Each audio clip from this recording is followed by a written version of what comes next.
For more on Super Bowl 59, let's welcome in former Indianapolis Colts player, America First Policy Institute fellow, author at The Federalist, Cody Campbell, along with former NFL Minnesota Vikings player, federal commissioner for the Commission of Social Status of Black Men and Boys, Jack Brewer. Good morning, gentlemen. Good morning.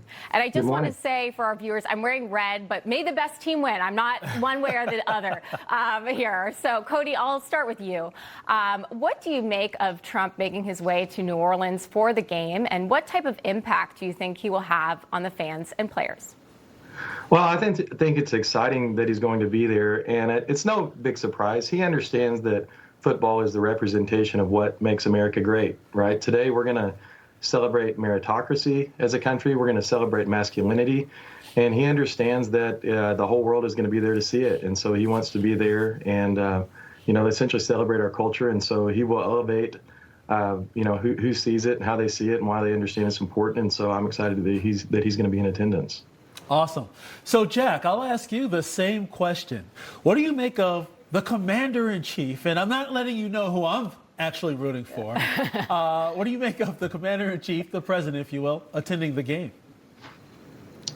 Well, as a former special teams guru, I'm just happy that President Trump called him out to move this kickoff back again. It's great to have the president involved with the game of football again. And, you've had, so much controversy over the past. It's refreshing to be able to turn the football game on now, celebrate this country, and watch the greatest game on earth. And so I think it's amazing. I think that President Trump will make a big point to the world this Sunday, and I hope both teams enjoy it. And it sounds like both teams' players actually have embraced it as well. And so I hope I see a few people doing the Trump dance.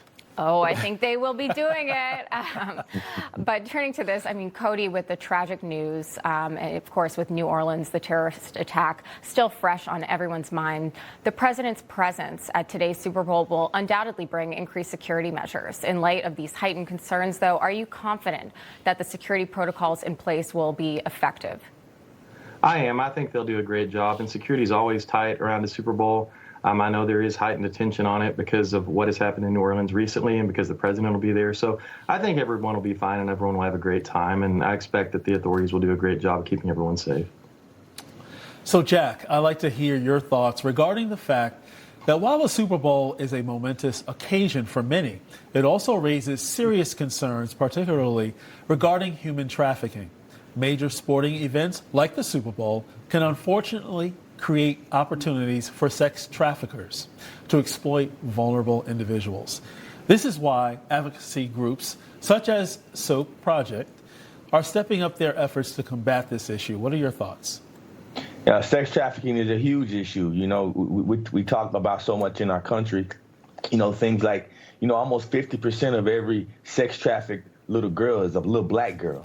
And so there's certain communities across our country that this is really affecting. I think the measures that the president is taking at our border, I think what Secretary Pete Hegseth is doing at the border and the stand that we're taking in regards to pouring back into our military. I think what Tom Homan is doing at ICE as the czar, and I think what Kristi Noem is doing at DHS. We're taking a stand. I think things will start to change. I think those numbers will improve across our nation. And the Super Bowl is the time to focus on that, because this is one of the events that sex trafficking happens at such a rampant rate that people just don't even realize. There's millions of little girls that have been sex trafficked. And so I think this is the year to take a stand. I think President Trump will actually talk about these issues and put the resources of our government into these resources instead of putting the resources of our government into every other country around the world. And so I think things are changing,